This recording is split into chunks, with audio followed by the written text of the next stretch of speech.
So here's my promise to you. This workshop is really all about changing the way stakeholders think about learning. Because what I've heard from many of you and what I've heard for years and years and years is that stakeholders don't get what we do.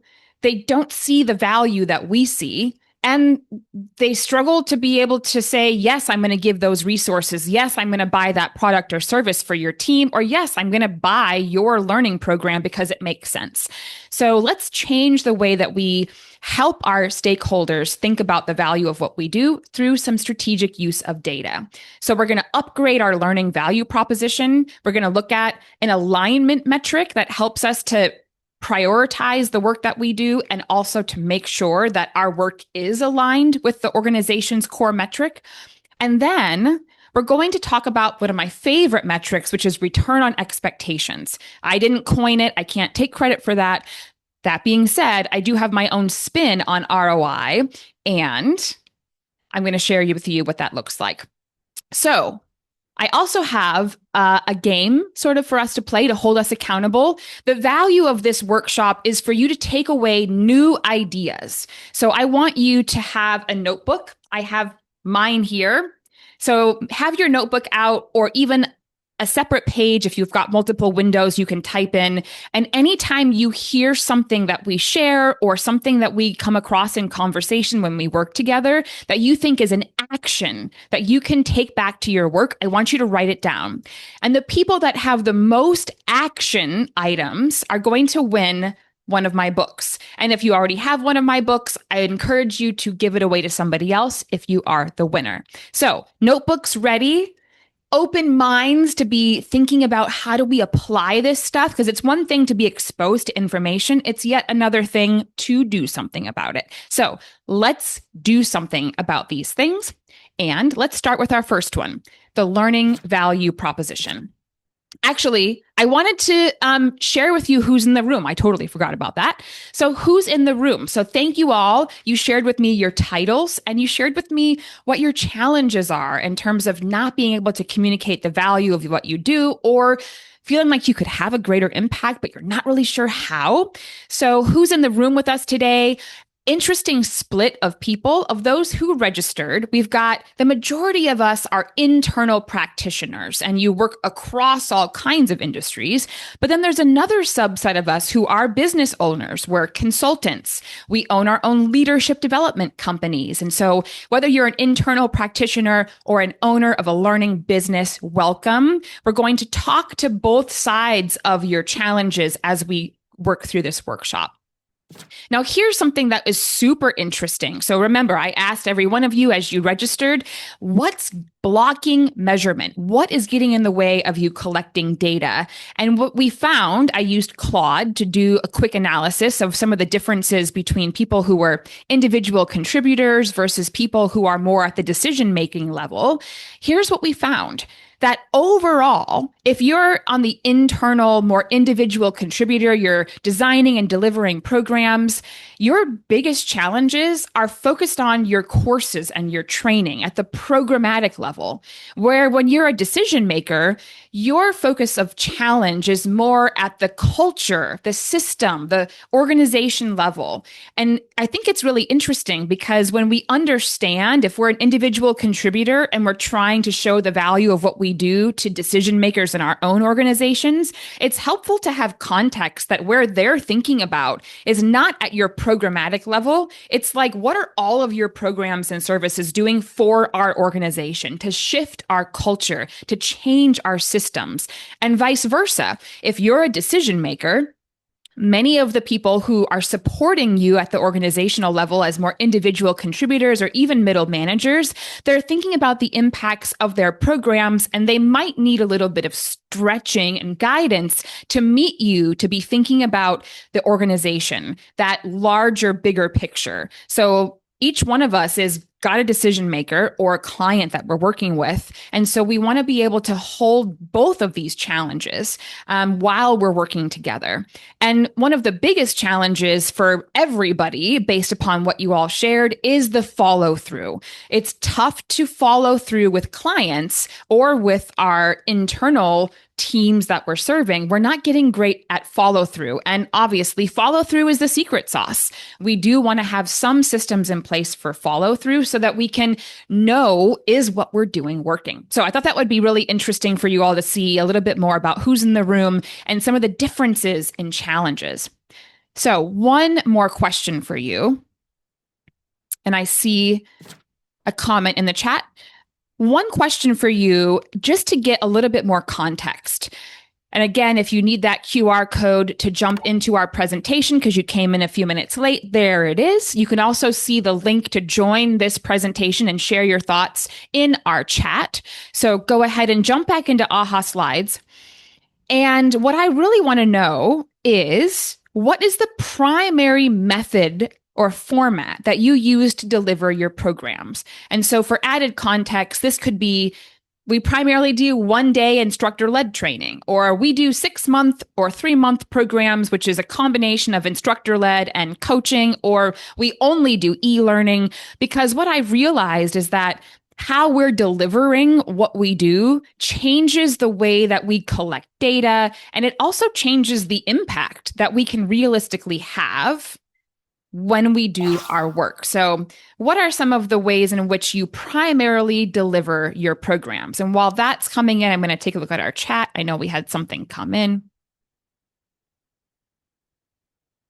Yes, Andrea, lack of follow through has been an L&D issue for years, probably since the dawn of the era.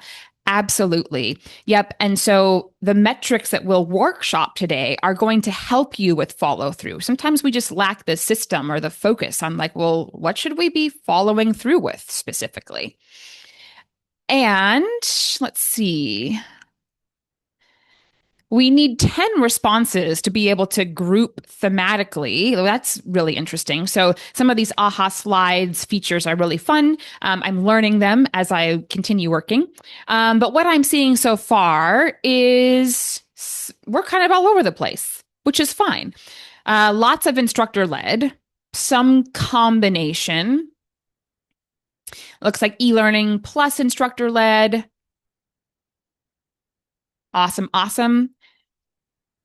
I love seeing the longer term programs. So anything from 5 days or 3 days all the way up to 6 months. I love these because there are low hanging fruit opportunity to collect data and do the follow through. Many of us do 1-day trainings, and I have to say they are the most challenging to get the kind of impact that we all want, which is we want to be able to talk about business results and we want to talk about behavior change.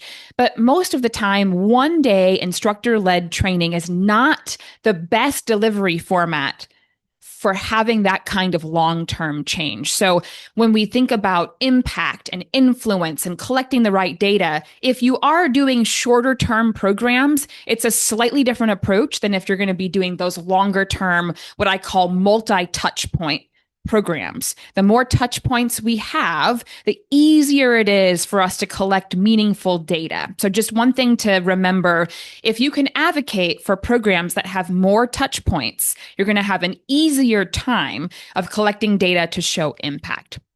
All right, now that we've got 10 responses, let's see what sort of themes come out here, just for fun, because we're all data nerds at heart here.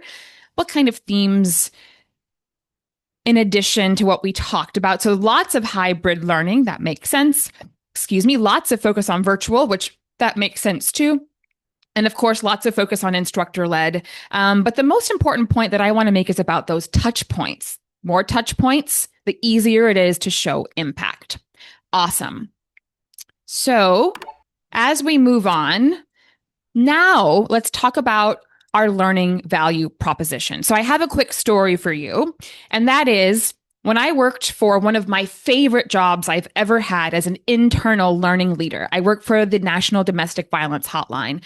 I was an external hire where most people get hired internally. So there was already a little bit of skepticism around, who is this person? The first month on the job, the chief financial officer, the one that signs all of our paychecks, walks into my office has his hands on his hips, just like this, his nose turned up. And he's like, "So what do you do here again?" And my heart started racing. And I thought, oh my, this is it. I'm getting fired. I haven't shown the value. Nobody knows what I do. Oh, I was so nervous, so scared. And it was the thing that sort of led me down this rabbit hole of how do we do a better job of showing the value of what we do? And I know I'm not alone. Many of you in this room, whether you're watching the recording or you're here live with us today, many of you also struggle with talking about the value of what we do. And so that's why I want to start with this particular exercise. How do you describe what you do? How does it work? What's the value?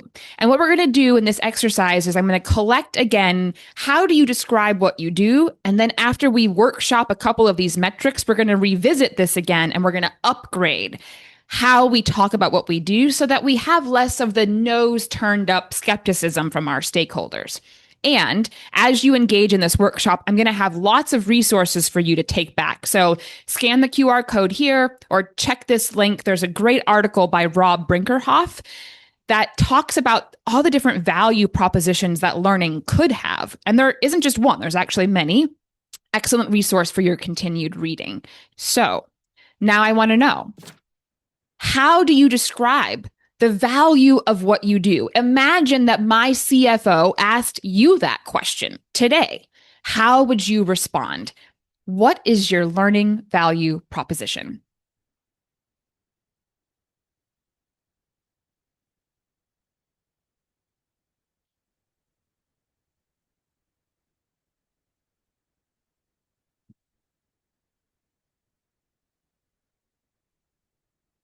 Yes, Andrea, you mentioned that you were a volunteer for your local domestic violence support. I love that work so much. I wish I would have actually stayed there. My challenge was I had nowhere to go. I was so young in my career and hungry for more responsibilities that I was unable to find the next growth opportunity. And so I moved on from the domestic violence hotline, but still to this day, it was one of the most memorable jobs I've ever had. And I learned a lot of lessons there that I take and still use today. All right, great. We've got some value propositions coming in. Excellent, excellent. If my CFO came into your office asking you, what do you do? How would you respond?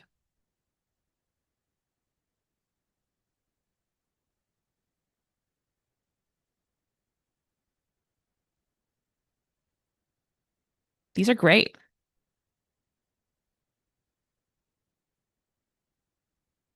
So once you've shared your answer, your learning value proposition, I want you to observe all the others that are coming in. And we're going to do a quick evaluation. As you look at our community's responses to what is your learning value proposition, my question for you is, are these clear and compelling? Clear meaning specific enough to go, yeah, I get it. And compelling enough to go, yeah, I see the value of it. Are these clear and compelling?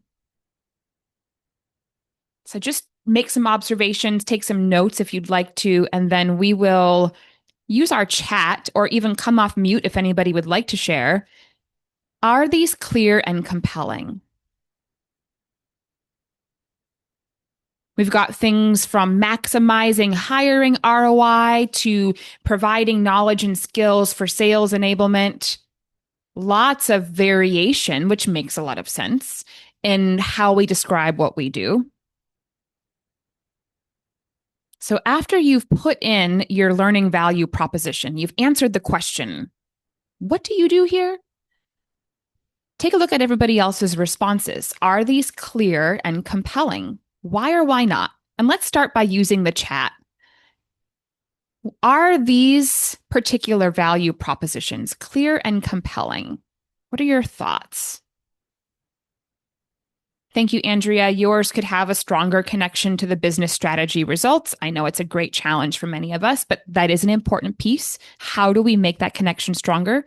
What else do you notice? If clear and compelling is our goal in sharing our value proposition, what do you notice? What do you notice in what everyone has shared? Do we meet the criteria of clear and compelling? Why? Why not? Too simplistic? Doesn't communicate anything compelling. Simplistic is great. Simplistic is, we should be able to have a quick elevator speech, but simplistic isn't enough if it's not specific enough. So I think simplistic and specific is great, but simplistic without specificity leaves us lacking. What else do you notice? Yeah, absolutely. I want to add some data to support my value proposition. Don't we all? And what data would be useful, I think, is the question that we're all here for. And don't worry, we're going to be answering it shortly. Anything else that you notice in people's present learning value propositions? Yeah, lots of buzzwords. Yep. Our learning value proposition should be something you could say to anybody, the person you're passing by on the street, and they should go, yep, that sounds great. I want some of that. So, buzzwords, while great if we're in meeting with our colleagues to save some time in conversation, might not be the right thing to have when we're discussing the value of what we do. Anything else? What you notice in folks' responses here?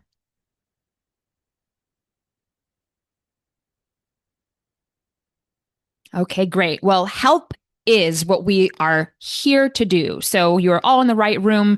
Let's get some help upgrading our value propositions. And here's the first. Well, here are the three metrics, and we're going to start with the core metric alignment. These are the things that are the simplest and the most valuable metrics to start building into our practice.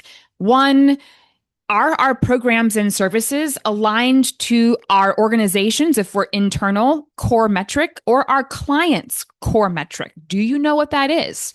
Are you able to make that connection easy and simply? This is sort of what Andrea was saying as well. I don't know how to tie my work to the business. And this core metric makes that bridge really easy. Of course, return on expectations. How do we know that we're meeting the needs and expectations of our stakeholders? What kind of data should we be collecting? And this is a bonus one, learning success factors alignment. How do we know that when we're delivering and designing our programs that they have the highest chances of being successful? There is an easy way to validate that. And of course, the more that we can do to align our delivery and design with what research over decades has shown actually works, the higher chances we are of delivering something valuable. So those are our three data points that we will all rope in to one clear and compelling learning value proposition at the end of our time together. And so now the first metric, core metric alignment, how well your initiatives are supporting your organizations or your clients' core metric. So we're going to use the chat and we're going to practice with two examples. I'm going to share with you the mission and vision of, not surprising, the domestic violence hotline that I used to work with. And then we're going to look at Apple computers. I'm an Apple user. I have been my entire life. And so, of course, Apple was a natural example for me to share because I'm a rabid fan. So let's practice. And this is interesting, actually. Some of the people I worked with at ATD had never thought of the core metric being something that's associated with the mission and vision statement of the organization. So if you haven't looked at your own mission and vision statement or a client's mission and vision statement, it's the first place to go as we try and figure out what is the core metric for our company or for the client that we're supporting. So here's the mission and vision for the domestic violence hotline, which I abbreviate as NDVH.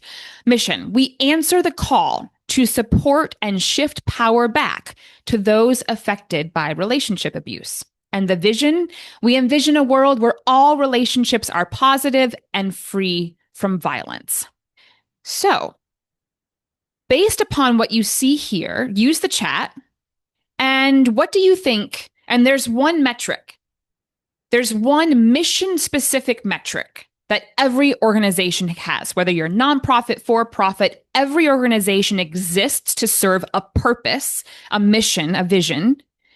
And so for the domestic violence hotline, based upon the mission and vision statements, what do you guess is there one core metric that the whole organization rallies behind to support the work. And it was the metric that we used to report to our funders, our grant providers, that what we were doing is working. What do you think? What's the core metric based upon the mission and vision for the domestic violence hotline?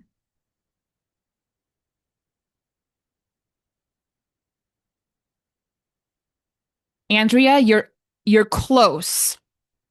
And Rachel too, to reduce abuse, number of calls received.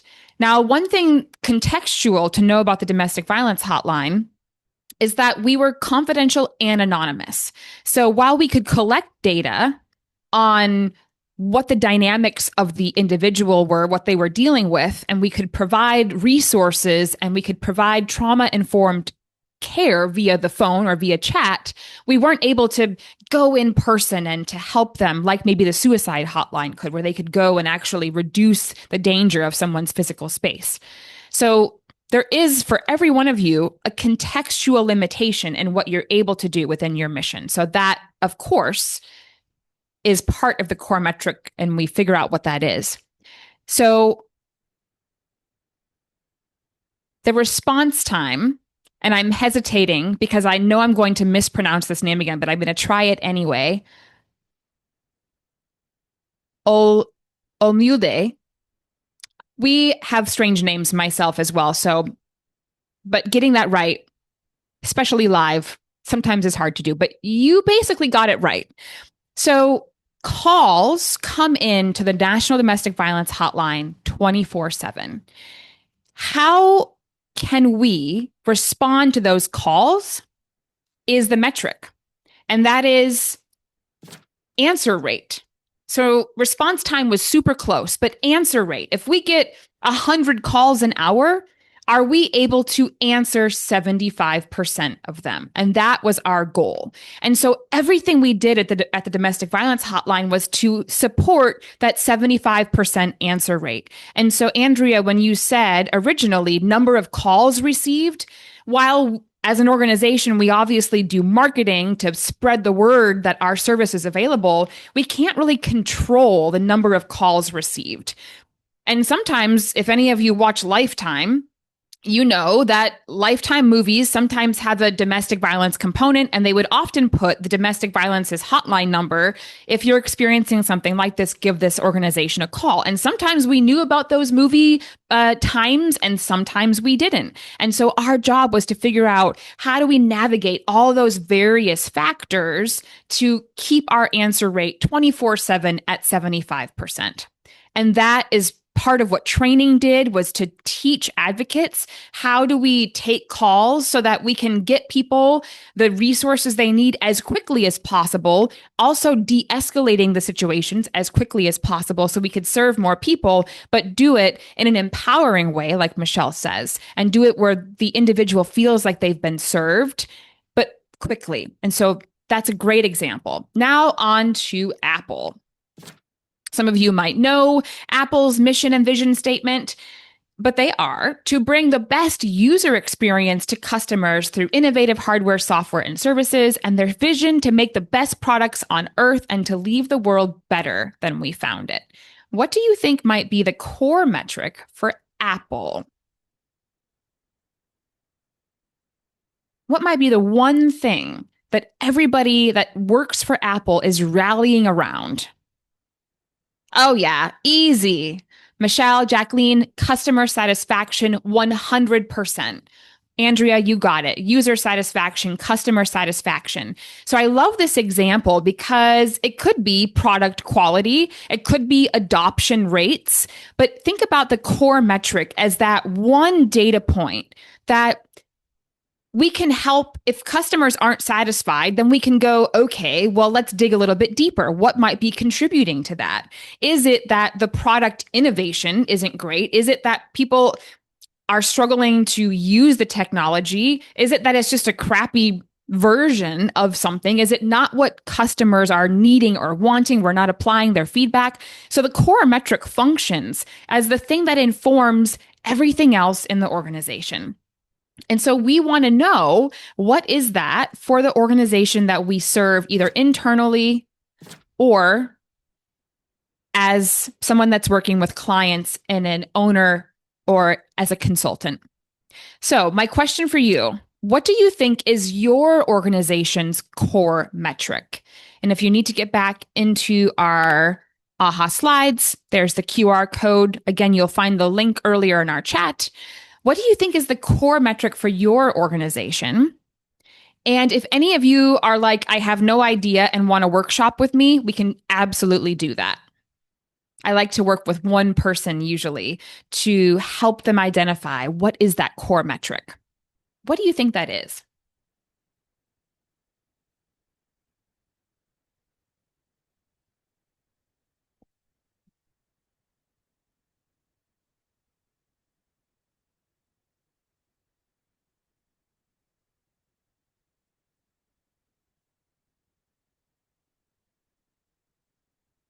What's that one metric that everybody in your organization is rallying to support?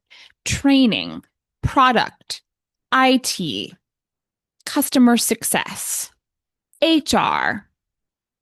Leadership teams are staying up at night because these metrics aren't working, or they're celebrating with their colleagues when these numbers look good. What is the core metric for your organization? And if you don't know, or you feel like I could use a little help here, you can put that also in our AHA slides.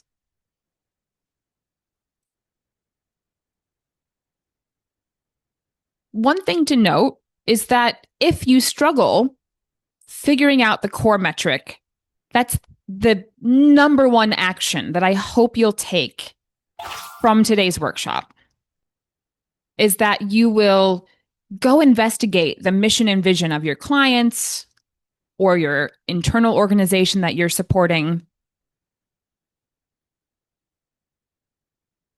Excellent. These are all great. I want to say too, as folks are sharing, every organization cares about revenue and retention. So revenue, unless revenue growth is a number that you're looking at because you're supporting your clients or your customers through training and coaching, and you're trying to help them grow revenue, that absolutely could be the core metric for your organization. If you're, for example, if you're a sales training company and you're helping a sales team to do a better job, then absolutely how the revenue is growing for that customer is the core metric for your organization. That being said, if you are internal and you're supporting an organization, revenue growth is likely not the core metric. Remember, the core metric is mission specific. Why does your business, your client, your organization exist? For Apple, they exist to create innovative products. And how do they know that people find them innovative? That they're satisfied with those products. How does the domestic violence hotline knows that it's making a difference in the world and helping to reduce violence in relationships? That they're able to answer the call when people reach out for help. Mission specific. I see folks are still typing. We want to get this one right. This was really important. So this one's great. Patient care.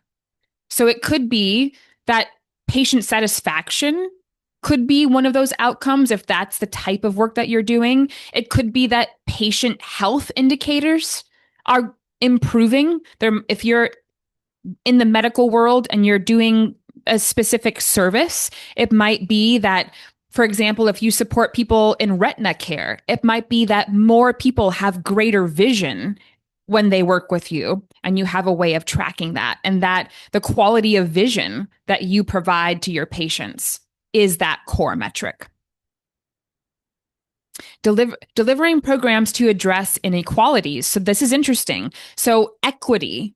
This could be, for example, what if you're in higher education and you realize that there's a gap between who's applying for your programs and who's not?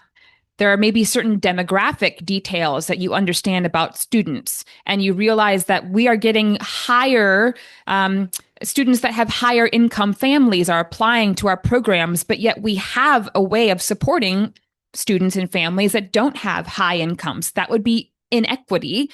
And our programs are meant to address that. That could be an absolutely great example of a core metric. So this one varied depending upon department in our local government. That makes a lot of sense. And in this case, if you're supporting different departments, you're almost like a business that's working with various clients. So if you're a consultant or a business owner, the core metric for your client will never be the same, unless of course it's a repeat client. So if you might be more in service in that way, then understanding, yeah, safety could be a core metric, or patient satisfaction. That's great. Excellent.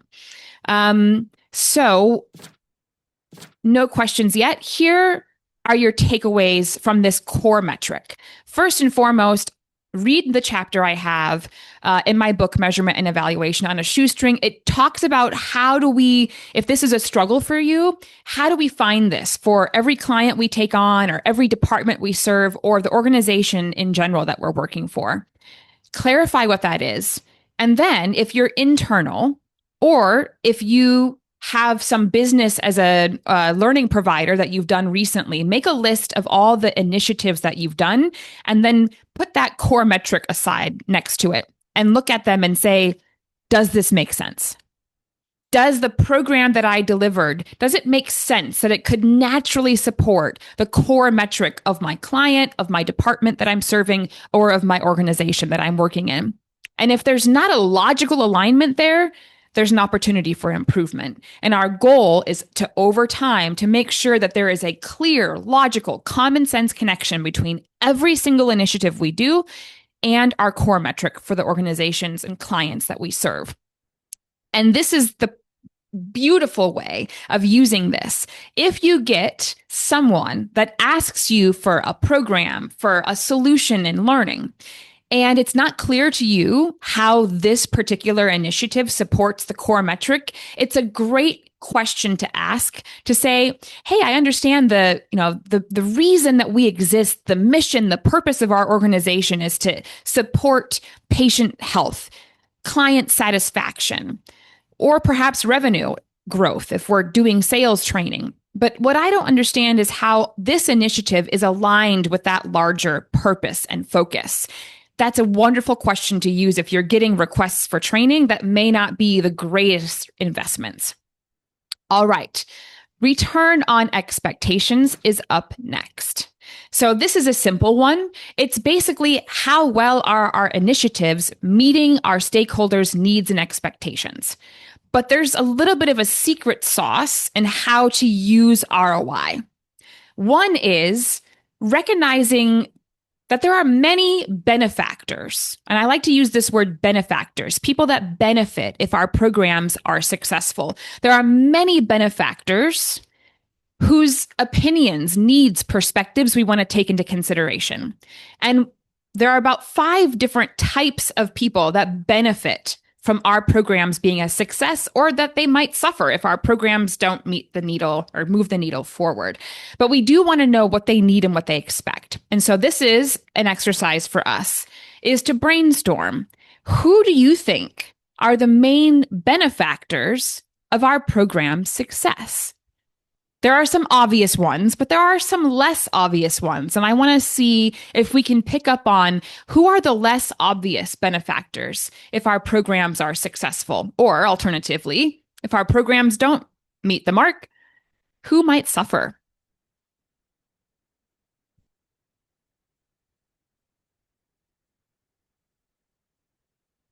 Who do we think are the benefactors of our programs?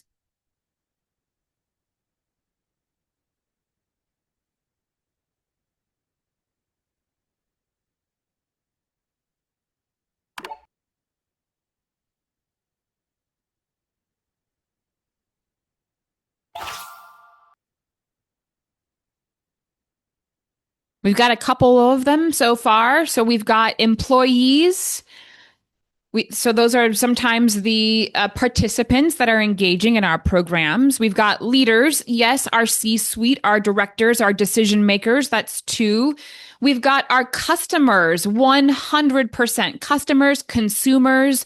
So if you're, for example, doing customer education, Or if you're training a customer education team to support customers, somebody is benefiting or suffering if our customer or our employee team isn't providing the best kind of service or they're not doing the sales process well. Maybe some of the potential customers fall through the cracks. Absolutely. So we've got employees, and I also think of those as end user. Yes, the people who receive the services we train. So absolutely, some people call those learners, some people call those participants, end users, all one and the same.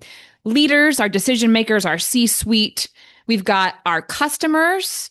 What else? Management. Thank you, thank you. Managers of the end user or the learner, the employee, the participant. Managers are huge. And I'm missing one more. Let's see if it comes up here. Boop, boop, boop. It doesn't.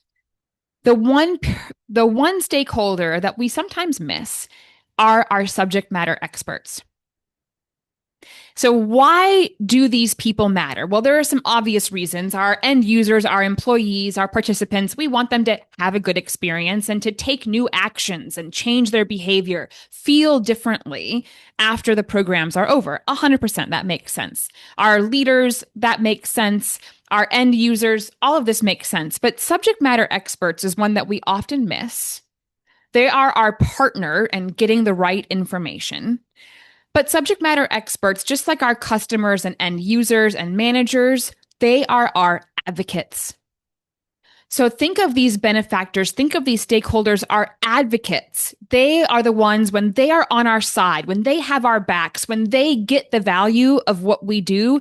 Each and every one of these groups of people can help to advocate for our resources, to give us good feedback. We need to have these advocates on our team. And the more relationships, the higher quality relationships that we have with these 5 different groups of people, the more likely our programs will be successful. We're going to get better information in our intake process.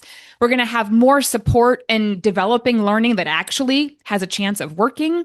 And we'll have more touch points and follow through and reinforcement when managers and executives, even customers, are reinforcing what it is that we're training on. So the secret sauce to this is to pick which of these 5 benefactors do we have the weakest relationship with? Because this return on expectations, it's a lot of work to go through every single one of those 5 stakeholder groups and get all of the data around their needs and expectations. Now, that would be great. That would be a wonderful practice for us to do. But sometimes resources, time, and just context makes that impossible. So how I prioritize my ROE is I figure out which group of those possible advocates would having a relationship with make a world of difference and the value that I'm able to deliver, and make sure that you are asking that group, it could be 1 or 2 people, what do they need? What do they expect? And so this is how it works from a data perspective. So from a data perspective, we want to understand, what does success look like? So if the program or initiative that we're doing is successful, what does each of those stakeholders say about what that looks like? They'll probably say something different. And remember, if you need to build a relationship with one of those groups, just start with that person and ask them, well, what does success look like to you? What do you need from this program? And what do you expect will change if this program is successful? And so that intake is what is the source of the data that we collect for this ROE metric. So take a look at what this example, in this example, we've got a stakeholder is the end user. They're participating in a new member onboarding. This is actually an example that comes from an association that I worked with. They were a member association, and their revenue is associated with member retention. And one of the things that they knew correlated with member retention was new members completing the onboarding and getting the resources and their needs met as quickly as possible. And so this is a real story, a real case. Based upon what you see in terms of what this end user says success looks like, what their needs are, what their expectations of the program are, what data should we be collecting? Go ahead and throw those in chat.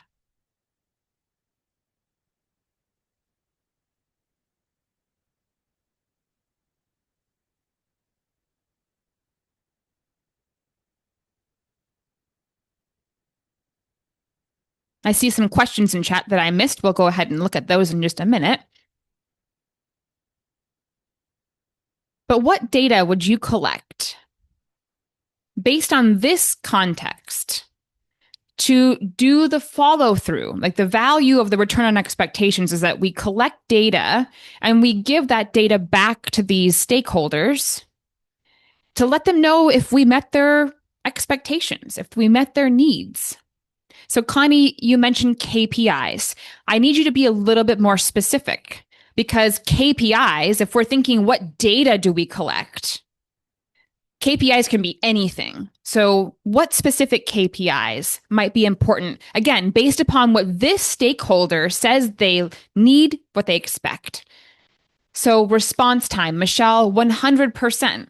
So, what this end user needs is that when they reach out for help in this onboarding platform, some sort of LMS or other type of thing, that they actually get a response in a timely manner. And so I would actually encourage us to think about this even more specifically. What is a realistic response time? 24 hours? 5 minutes? And I would actually set response time and set a target. Response time in 24 hours. Now, you don't have to do that. But how do we know if our response time is reasonable?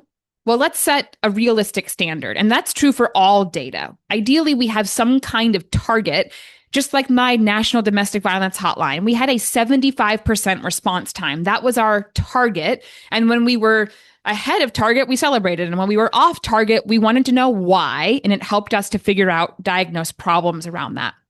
So great. Response time is one data point that helps us to give feedback on how well we're meeting the needs of this end user. But what about success? What about their expectations? And I'm sorry, timely responses met their expectations, not necessarily their needs. So, Rachel, we could survey user satisfaction, but what do we put in the survey? What do we put in the survey? Because, I mean, we can survey people, we can ask them, how satisfied are you? But does that give me the data that actually gives me data to follow up on? Did we meet their needs and expectations? The value of this particular metric is that we can identify what data should we include in our surveys, or what data should we be tracking and monitoring in our learning management systems, so that we can say, hey, it looks like we are meeting people's expectations and needs, or we're not. And then we can do something about it. So, Connie, increased performance, while an excellent metric in most cases, what's the performance specific to this case? Yes, we absolutely need managers to measure performance, but the way that we figure out what data to collect is that it's based upon what we discover in these interviews that we would do with stakeholders. So this one stakeholder, they said 3 things really specifically. They need timely responses from program managers. They need onboarding that helps them find the right resources. And they want to meet new members. That's, to them, what their expectations and needs are. So yes, we want to track response time. That gets us feedback to follow up on their expectations. Accessing the correct resources, Andrea, yes. How do we measure that? What data might we use that tells us if people are accessing those resources, so that we can maybe diagnose and troubleshoot? If people want to get access to resources, but they're not actually clicking on them, it tells us something. But what data would we specifically look at that helps us monitor our users actually getting the resources that they need in the platform? And yes, Beth, 100%. If there are repeat questions or asks of the same person, that's really good feedback for us to figure out how can we continue perfecting our onboarding and what we're offering people. So here's the data that we want to collect in this example. Again, the data that we collect, if we're using a return on expectations, it's when we interview our stakeholders. And again, pick 1 or 2 stakeholders. If you can do all 5 stakeholder groups, awesome. Oftentimes that is not realistic. So whose expectations matter the most, or Which type of stakeholder do we need as our advocate to help us get resources, get data, have a greater impact? Those are the people we want to prioritize when we interview our stakeholders before we design or deliver any programming. And so in this case, when we interviewed an end user, we found what success looks like, what do their needs look like, what their expectations look like, and we want three things. We want to track member referral rate. So how many new members are actually referring each other, business, resources, etc. Needs. So we want to track member engagement in the platform. Are they clicking on stuff? Are they clicking on the resources that we're sharing in the onboarding program? Like, this is a really big one. Like, if you're doing onboarding for employees, and we know that when people use the benefits that their organization is offering, they stay around longer. So are people enrolling? Are they using the resources that we are providing? If they're not, something's wrong, something's missing, and we want to do something about that, especially if sharing those resources and encouraging people to register, sign up, get access is one of the outcomes of your program. How well are they actually engaging in those things? We want to be measuring that. And as you have already shared, what's the average response time that managers do when help requests come in? We want to see that meet a targeted rate. Is it 24 hours? Or if there is no targeted rate, we just want to see that it's staying the same or even going down, that we have a system in place for that. So the takeaway from this particular metric is two things. One, that we find and interview stakeholders that we need to build relationships with, whose perspectives really matter in our program being successful or our team and department having the resources that it needs. Then we ask them, what would success look like? What do you need from this program that we're about to design and deliver? And what do you expect will change? What do you expect will come about? And then we figure out what's the right data to collect. Because like Connie mentioned, we could, and a few other people mentioned, we could measure people's knowledge and we could measure performance. But really what we need to do is just measure what it is that people are asking from our programs. And that we then follow through, let's say maybe a week later, a month later, 3 months, depending on what's timing is appropriate. And we share the data with these stakeholders. Hey, thank you so much for taking the time to let me interview you at the beginning of this program. Now that the program's up and running, I wanted to share with you some data and show you how well we've returned your expectations. And if we aren't returning their expectations, we can ask, what's your experience been like? What additional support could we provide? And it's a great way for building relationships and ensuring that our work is valuable. And so here are your next steps. I've got an example return on expectations process. It comes from my book. Feel free to download that by clicking the link here or scan the QR code. But as I've already mentioned, clarify which stakeholders do you need to build rapport with. And then practice, even if you aren't able to collect this data, though I argue any of us can collect the data that we need in these ROE exercises, what's the best data to collect to create that feedback loop? And it's the feedback loop that builds the rapport and the expectations. And that's the value of this metric. Lastly, learning success factors. So this link I will share with you all because it's a mural board. I'll share it with you in our recording that will go out later. But there was a study done. It was one of the largest longitudinal studies done on the effectiveness of training. And it was actually a Navy training program. This was done back in the 90s. So some things may have changed, but at the core, most of these learning success factors remain the same.